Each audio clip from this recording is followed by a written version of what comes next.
Oh, guys, back with Panda. Welcome back to the channel. Hey, I want to show you a loaf of sourdough I did a couple days ago. Look at this. Came out good, and it's got a nice rise to it. And look at the holes in there. Yeah, it could be more airy, but hey, give me a break. This is my second loaf here. Experimentation. Tasty as no tomorrow.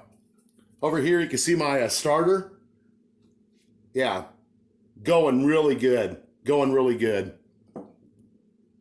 I bake probably about twice a week, so I keep my starter mainly in the fridge.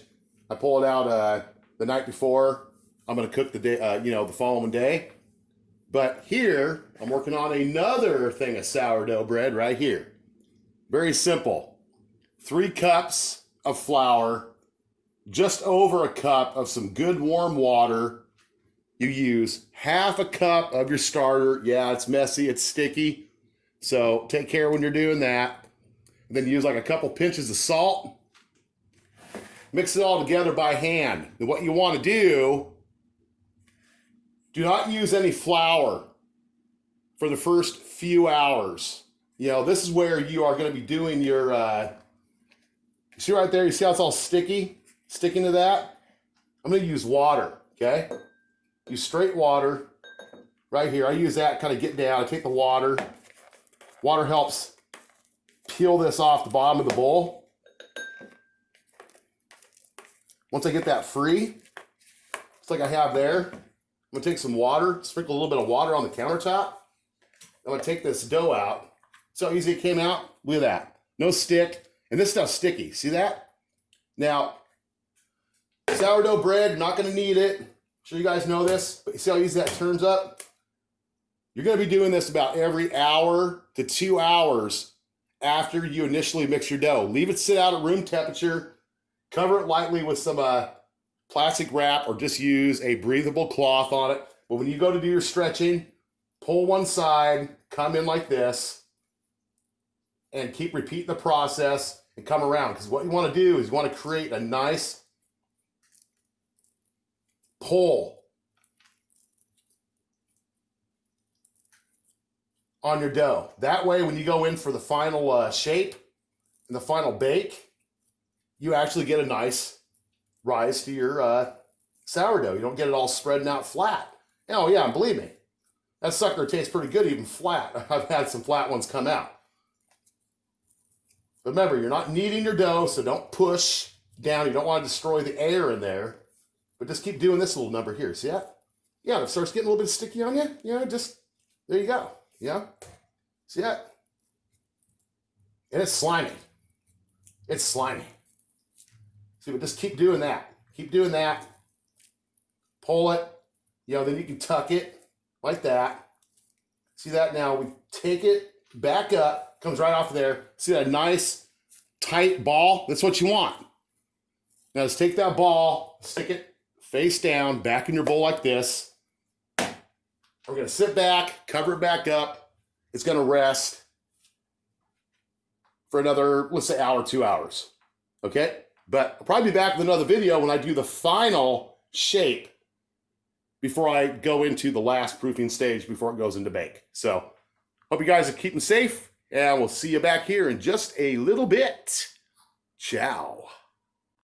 All right, guys, welcome back, and good morning. Yeah, it's been several hours. We had this in the fridge. We just took it out after the previous afternoon of doing all the pulls and the stretches. I did about 3 pulls and stretches before I stuck it in the fridge for a slow rise overnight. Now, this is the only time you use flour, is when you do your final shaping. Once again, gonna do the same thing. See? Go around the edges. The flour is important because the flour is what helps assist with that final outer skin on your dough. That'll help it keep shape as well.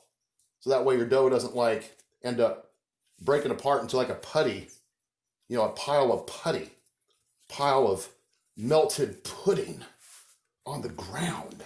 Yeah. Pandas like to lick melted pudding, by the way.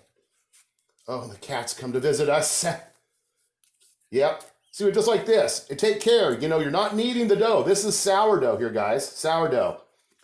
This is not your traditional yeasted bread. You know, we made our own natural yeast, okay? So now I have a nice little tight ball just like this. See that? I kind of just pull that together. See how our ball looks on the top? See how smooth that is? See how smooth? That's what you want. Take a little more flour, kind of put a little more flour on there. Yeah, I may even just pull just a little bit more, but you don't want to overdo your dough either. I think I have a pretty tight little ball here. So something else you can do, yep, do this. Kind of helping to firm up the top ball, okay? And each time I'm kind of tucking in with my hands, you know, my little fingers here on the side, pulling, flipping, doing that, flipping. Tight little ball, okay? Now we're gonna pray to goodness this thing holds. Now, I'm too cheap, I don't have a proofing basket. Excuse me, but I used a thin, clean dish towel, liberally floured all the way around. Now what you want to do is take your dough upside down. This is your side. So we want to put it in this, like that, okay? Put your top down. So when you take it out, before you cook it, you just come straight, you know, flip it over, put it on parchment paper, put it in your cast iron Dutch oven, and cook away. And we're gonna let this sit out and proof for probably another 3 or 4 hours. And we'll be back when it's cooking time, guys. Happy day, the Panda way. Oh, guys, back with you. Okay, well, we are about 4 hours later, and my sourdough has been proofing in my makeshift proofing basket here. Not doing too bad, looks pretty good. But now what we're gonna do is we are going to take this out and put it on our parchment paper. Yep, parchment paper will save you a lot of time. Now, of course, as I said before we came onto this segment here, we put our dough in our proofing basket upside down because we're gonna flip it over and hopefully this comes right out, rolls right off the floured cloth. But what you can see here is I'm giving a gentle tug on the sides to kind of help free it, okay? Okay, now what I'm gonna do is this, bam, see? There we go. Now, might wanna brush some of your flour off of that. You get too much flour, you know, it can burn. But this is your top. Now I've had the oven preheating at 450. My Dutch oven is in there. Now if you don't have a Dutch oven, you could use a, you know, a cooking stone or just a regular cooking tray. I like the Dutch oven though because it mimics kind of a steam type of oven. I think it just really cooks the bread so much better. And of course I don't have a dough scoring knife, so I'm going to use this. Kind of a pain in the ass, but it does work if you get in there and do it right. So,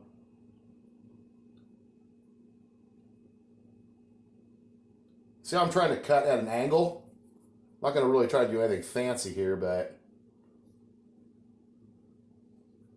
kind of come across this way. Make sure I'm actually down in the dough. Yeah, I'm down there. Here, let's do a cut on the side too, here. Kind of, yeah. And we'll come over here and do it too. Maybe next time we'll make a smiley face. A nice big smiley face, right? Okay. Let's get the rest of that off of there. Okay, and what we're gonna do is take the Dutch oven out. We're gonna turn our oven down to 400 degrees. You're gonna cook covered with the lid on for about 25 minutes. And then for the last 20 minutes, take the lid off. That's how you get everything browned up. And of course, you go to put this in your Dutch oven or whatever, just do it parchment paper and all. Of course, I'm gonna get rid of this extra flour before I put it in there. So we'll be back with the finished product, guys. Until then, peace out. Okay, guys, and we are out of the oven, just fresh out of the oven right now. That came out good. This is my official second loaf of successful sourdough. Look at the nice rise on that. I mean, seriously. Ooh, this thing's hot. But look at that. Yeah, a little bit more flour on it than I should have gotten the flour off, but yeah. And listen. And soft on the inside. Oh, that smells so good. And no, I'm not going to cut it open and show you the nice holes I know for a fact are on the inside of it. Because you cut open your loaf of sourdough too soon, and the heat and the steam escapes from the inside, and you actually lose flavor and the quality of your bread. So, maybe I'll do a little follow-up, but it's going to be at least an hour before I open this up. So there you have it, Heck, I wouldn't do anything different except make sure I wipe off more of the surface flour before it goes in. And of course, get yourself a scoring knife, a little razor blade type of knife for dough. It'd make it a lot easier. And I'll probably decide not to be such a cheap ass and go ahead and get myself an actual proofing basket, just so I have at least one. So there you have it, guys. Fresh sourdough homemade bread. Peace out, guys.